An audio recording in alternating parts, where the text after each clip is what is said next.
सम्मान्य सभामुख महोदय, सबभन्दा पहिले त म संघीय लोकतान्त्रिक गणतन्त्र नेपाल स्थापनाका लागि आफ्नो जीवन बलिदान गर्ने हजारौं वीर शहीदहरूप्रति श्रद्धासुमन अर्पण गर्दछु। साथै हजारौं ती वीर योद्धाहरू, बेपत्ता योद्धा र घाइतेहरूप्रति र लाखौं जनसमुदायप्रति हार्दिक सम्मान र आभार प्रकट गर्न चाहन्छु।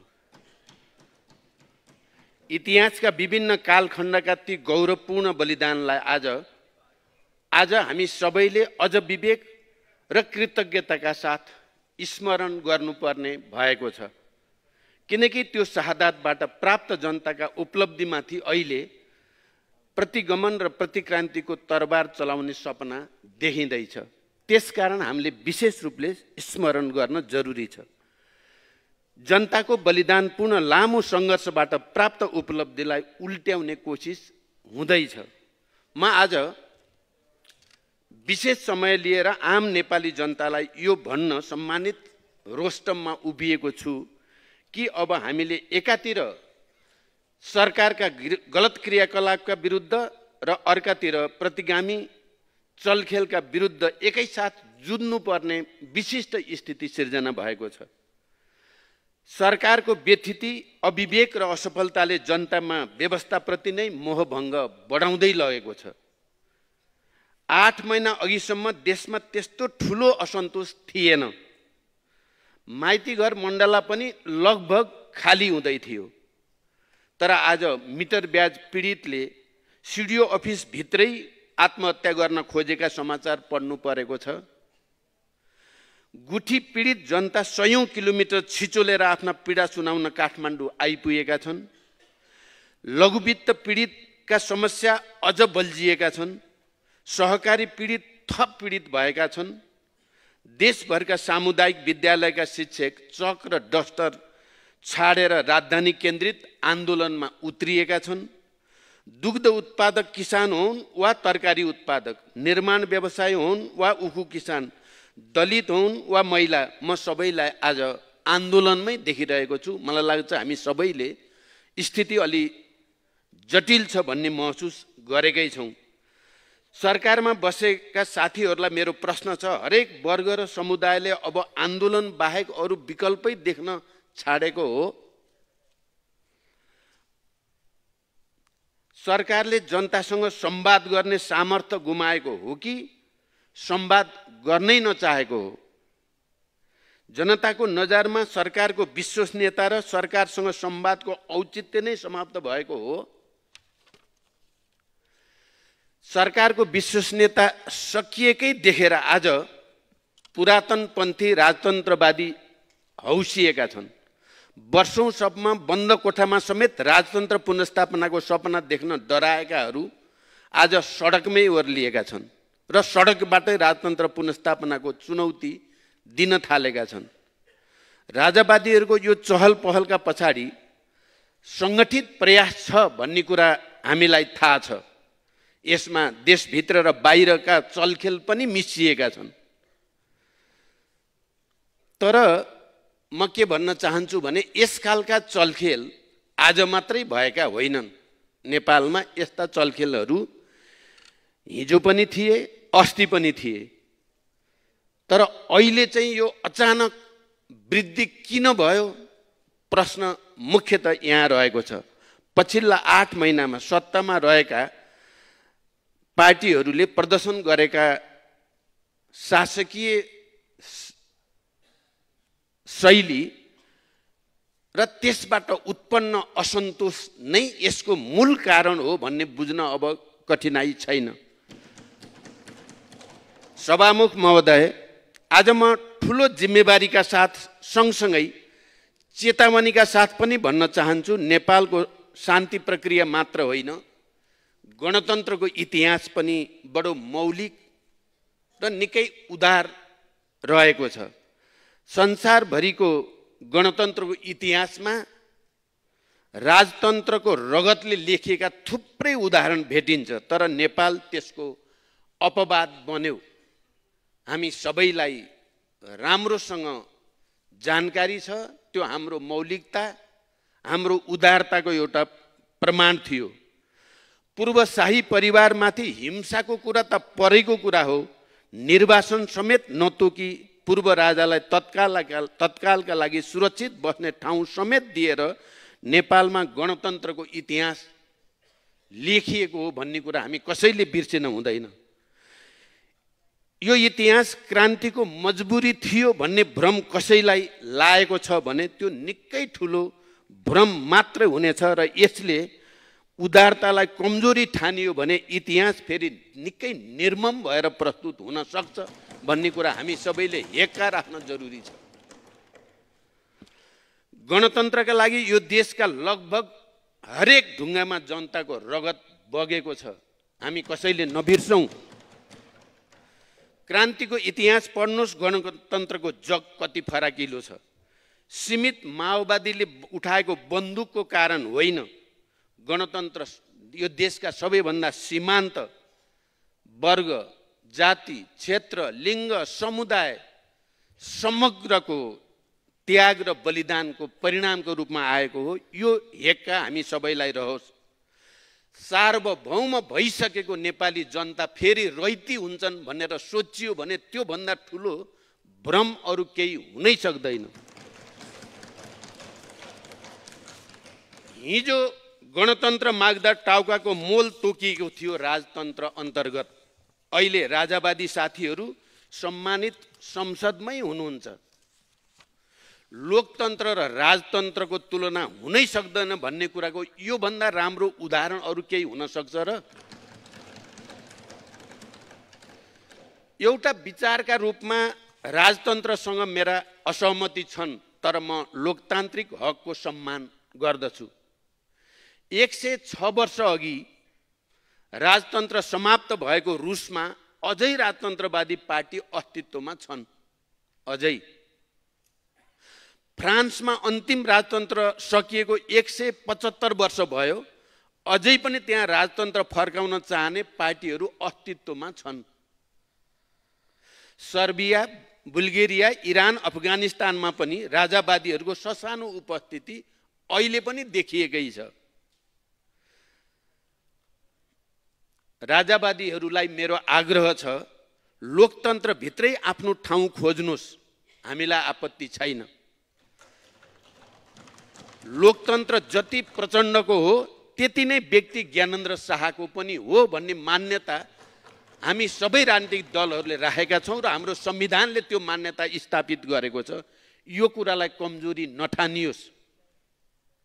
तर लोकतन्त्रका मूलभूत सिद्धान्त नमानेर असंवैधानिक र अलोकतान्त्रिक बाटो रोजियो भने क्रान्तिले एकपटक फेरि आफ्नो शक्ति देखाउनेछ। यो चुनौती पनि म राख्न चाहन्छु। एकातिर राजावादी साथीहरू सडकमा पनि हुनुहुन्छ, सदनमा पनि हुनुहुन्छ। उहाँहरूका उद्देश्य बडो प्रष्ट छन्। उहाँहरू इतिहासको चक्कालाई पछितिर फर्काउन चाहनु भएको छ। अर्कातिर सरकारको कुशासन पनि छ। लोकतन्त्रलाई जति ठुलो चुनौती बाहिरबाट छ, सत्तासीन साथीहरूको कुशासनले व्यवस्थाभित्रैबाट लोकतन्त्रलाई त्योभन्दा बढी चुनौती दिइरहेको छ भन्ने कुरालाई पनि हामीले बिर्सिन हुँदैन। सत्तारूढ साथीहरूले लोकतन्त्रका मूल्य र मान्यतालाई निरन्तर उपेक्षा गरिरहनु भएको छ। संसद प्रतिपक्षको हो भन्ने अन्तर्राष्ट्रिय मान्यता यद्यपि त्यो संवैधानिक र कानुनी मान्यता होइन, तर यो आम रूपमा स्वीकारिएको मान्यता हो। संसद सञ्चालनमा तपाईहरूले प्रतिपक्षलाई कति स्पेस दिनुभएको छ आफैसँग सोध्नु होला। प्रमुख प्रतिपक्ष दलको नेता रोस्टममा उभिँदा प्रधानमन्त्रीको अनुपस्थिति निरन्तर कायम रहनु घमण्ड हो कि संस्कारहीनता हो कि कुण्ठा हो, त्यसको जवाफ पनि आफै खोज्नु होला। अर्को प्रतिपक्ष नेतालाई अनुचित ढङ्गले निलम्बन गरिएको छ र त्यसले लोकतन्त्रप्रतिको जनआस्थामा पारेको प्रभाव आफै मूल्याङ्कन गर्नुहोस्। हिरासतमा नभएको नेतालाई सदनमा आउन दिने प्रचलन हामीले पहिला स्थापित गरिसकेका छौँ। सदनभित्रै बहस गराउँदा मात्रै लोकतन्त्र सुदृढ गर्न मद्दत गर्छ। ठाउँ ठाउँ घुमाएर हुर्मत लिने कामले लोकतन्त्रलाई मद्दत गर्दैन। यो कुरा पनि हेक्का रहोस्।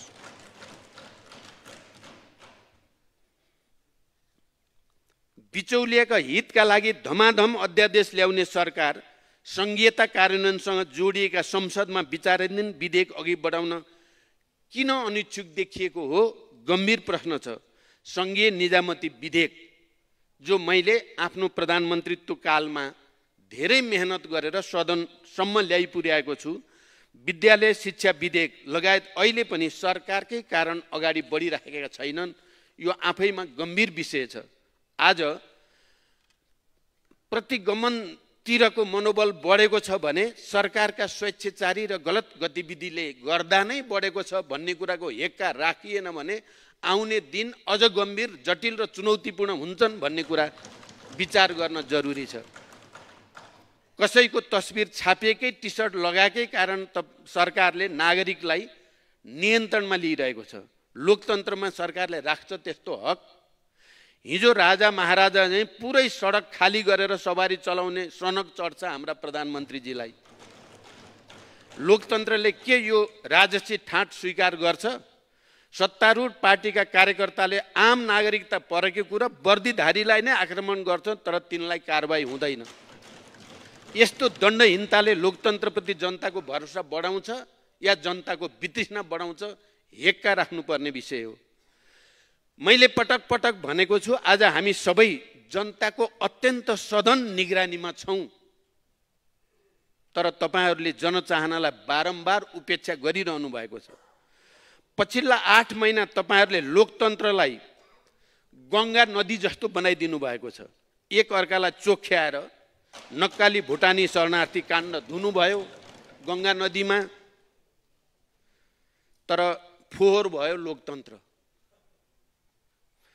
बाल मन्दिर धुनुभयो, तर फोहोर थुप्रियो लोकतन्त्रमा। गिरिबन्धु धुनुभयो, त्रिभुवन विश्वविद्यालयका जमिनहरूको काण्ड धुनुभयो, तर जनताको नजरमा मैलो लोकतन्त्र देखियो। लोकतन्त्र तपाईहरूप्रतिको आक्रोश आज व्यवस्थाका विरुद्ध पोखिन खोज्दैछ भन्ने कुरालाई कतिको आत्मसमीक्षा गर्नुभएको छ? मैले यही सदनमा पछिल्लो पटक विश्वासको मत लिँदै गर्दा भनेको थिएँ, आत्मसमीक्षा सहित गल्ती हाम्रा पनि भए। हामी सबैले आफ्नो आत्मसमीक्षा गरेर जनता प्रति जवाफदेही हुने प्रक्रियाको सुरुवात गरेनौँ भने आउने दिन झन जटिल हुन्छन् भनेर भनेको थिएँ। अहिले सरकार र सरकारी संयन्त्रमा बसेका साथीहरूले बडो घमण्ड गरेको सुनिन्छ। सरकार यो गर्दैछ, सरकार त्यो गर्दैछ, तर 2/3 घोडा कसले दौडाएको छ? मैले त्यति बेला पनि भनेको थिएँ, अहिले पनि जोड दिएर भन्ने चाहन्छु। सरकारको 2/3 घोडा सरकारका प्रधानमन्त्री र मन्त्रीले चलाएको मैले चाहिँ देखेको छैन। त्यो घोडा बिचौलियाहरूले चलाएका छन्। तपाईहरूले गर्ने नियुक्ति, तपाईहरूले गर्ने सेटिङ तपाईहरूले गरेको मैले देख्दिनँ। ती त बिचौलियाहरूले, उनीहरूले निर्णय गरे अनुसार भएको देखेको छु। म चुनौतीका साथ भन्न चाहन्छु, पछिल्ला 8 महिनामा एउटै नीति, एउटै निर्णय र एउटै नियुक्ति मलाई भनिदिनुहोस् जसका पछाडि बिचौलिया छैन। जम्मा एउटा उदाहरण दिए पनि हुन्छ।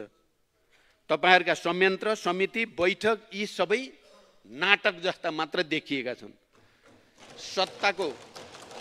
सत्ताको ड्राइभिङ सिटमै आज बिचौलिया छ। मेरो नेतृत्वको सरकार किन हट्यो भन्ने कुराको व्याख्या मैले पहिले नै गरिसकेको छु। सत्ताको ड्राइभिङ सिटमै बिचौलिया छन्।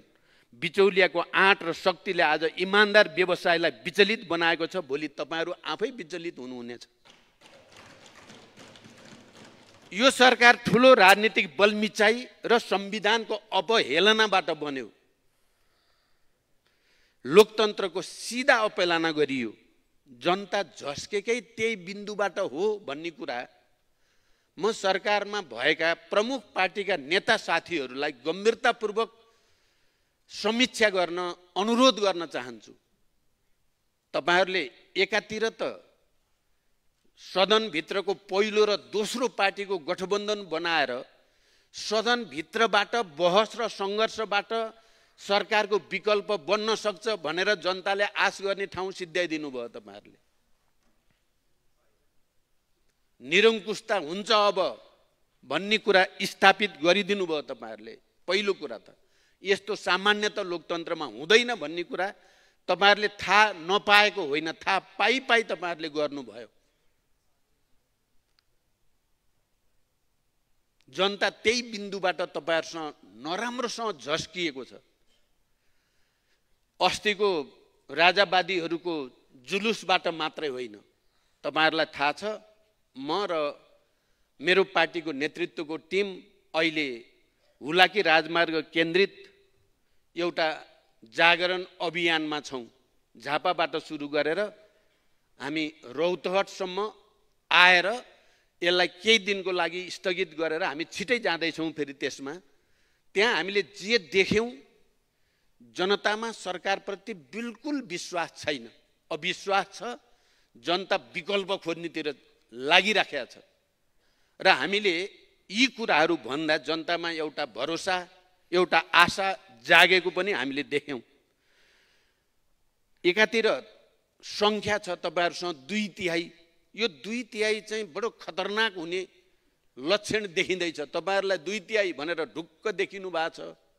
जसलाई नियुक्ति गरे पनि भयो, 3 नम्बरकोलाई 1 नम्बर बनाइदिने भयो, 1 नम्बरकोलाई 4 बनाएर फालिदिने भयो, जे गरे पनि भएको छ, किनकि तपाईहरुसँग 2/3 छ।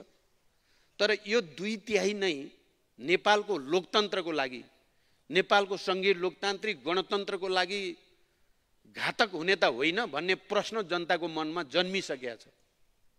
म तपाईहरुलाई पनि गम्भीर रूपले विचार गर्न अनुरोध मात्रै गर्न सक्छु। अहिले यो संख्याको अहंकार त छँदैछ, त्यो अहंकार भित्रबाट सत्ताको दुरुपयोग सुरु भयो।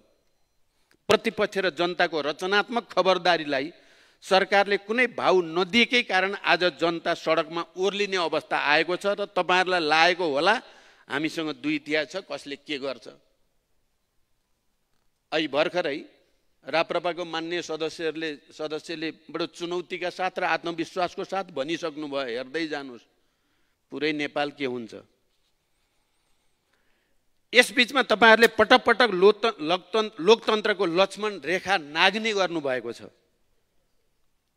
पहिलो त यो जन्म नै लोकतन्त्र विरुद्ध भयो, संविधान विरुद्ध भयो भन्ने मेरो गम्भीर भनाइ छ। तपाईहरुले यसलाई चाहिँ सरकार छोड्नु परेको होला, असन्तुष्टि होला भनेर बडो सहज व्याख्या गर्नु भएको छ।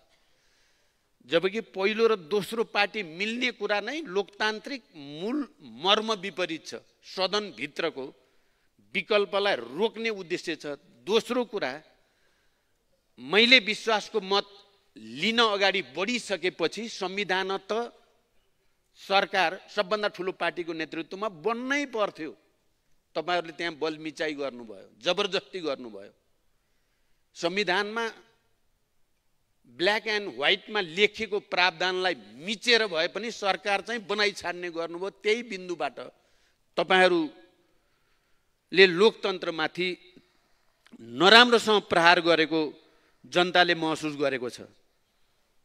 मैले यही रोस्टमबाट भनेको थिएँ, सरकार स्वार्थ समूहको भरिया भएर उभिँदा जनतामा निराशा र आक्रोशको आगो ज्यामितीय रूपमा बढेको छ र त्यो आगो लोकतन्त्रकै विरुद्ध प्रयोग हुने हो कि भन्ने गम्भीर प्रश्न अहिले हामी सबैको मनमा छ। व्यथित र विकृति सरकारले नै बोकेको छ। व्यापारीहरूसँग बक्यौता उठाउन खोज्यो, जथाव्यापी लाइसेन्स बेच्न दिएन भनेर विद्युत प्राधिकरणका कार्यकारी निर्देशक सरकारको कोप भाजनमा पर्नु भएको छ। प्रतिगमनकारीहरू नारायण हिटीको गेटैमा आइपुग्दा पनि सरकारको कार्यशैली यस्तो भएपछि लोकतन्त्र जोखिममा पर्दैन त? म पछिल्ला प्रदर्शनहरूलाई केही पनि होइनन् भनेर उपेक्षा गर्दिन।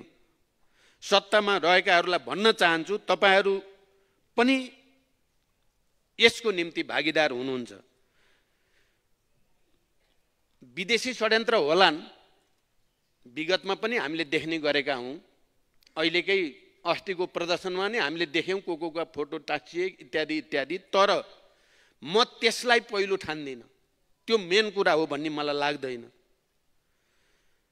मुख्य कुरा त त्यहाँ उत्रिएको त नेपाली जनता नै हो नि। फोटो जसको टाँसिए पनि उत्रेको नेपाली जनता नै हो। यसलाई जनताको असन्तोष र अव्यवस्था र कुशासन विरुद्ध जनताको आक्रोशको रूपमा बुझ्न ढिलो गरियो भने धेरै ढिलो हुन सक्छ। सरकारलाई मेरो आग्रह छ, यसलाई गिजोल्नतिर नलाग्नुहोस्, सत्ताको अनावश्यक प्रदर्शनतिर नलाग्नुहोस्। तपाईहरूको अनावश्यक अहङ्कार, दुर्वचन, उपेक्षा, घमण्ड र अविवेकको मूल्य हो त्यो। त्यसको थप मूल्य तिर्न यो देश तयार छैन।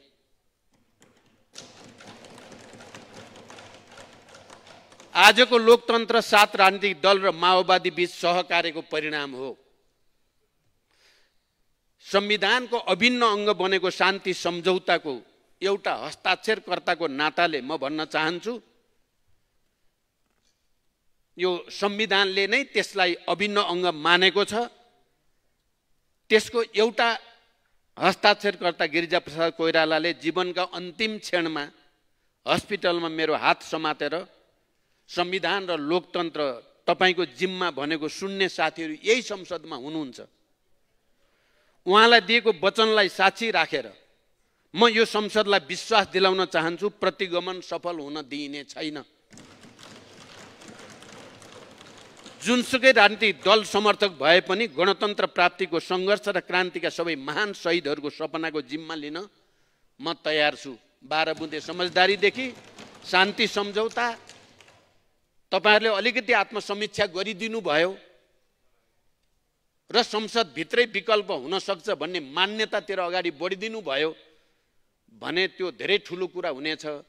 यदि त्यसो हुन सकेन भने पनि विस्तृत शान्ति सम्झौता, संविधान सभा, संघीय लोकतान्त्रिक गणतन्त्र, जनयुद्ध र जनआन्दोलनका ती हजारौं शहीदहरूको सपना बोकेर हिँड्न हाम्रो पार्टी र म तयार छु।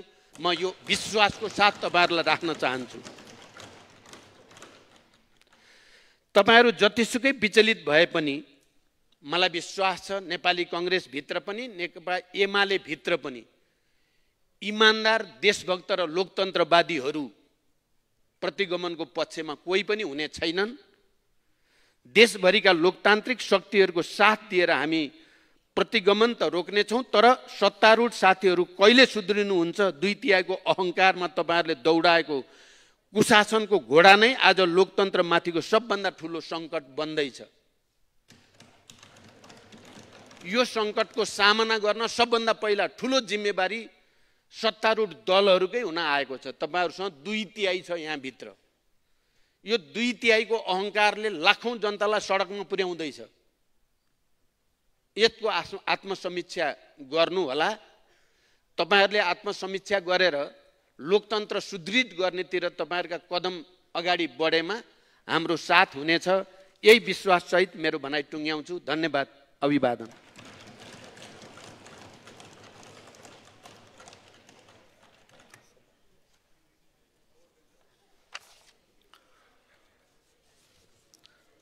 मान्य सदस्यहरू,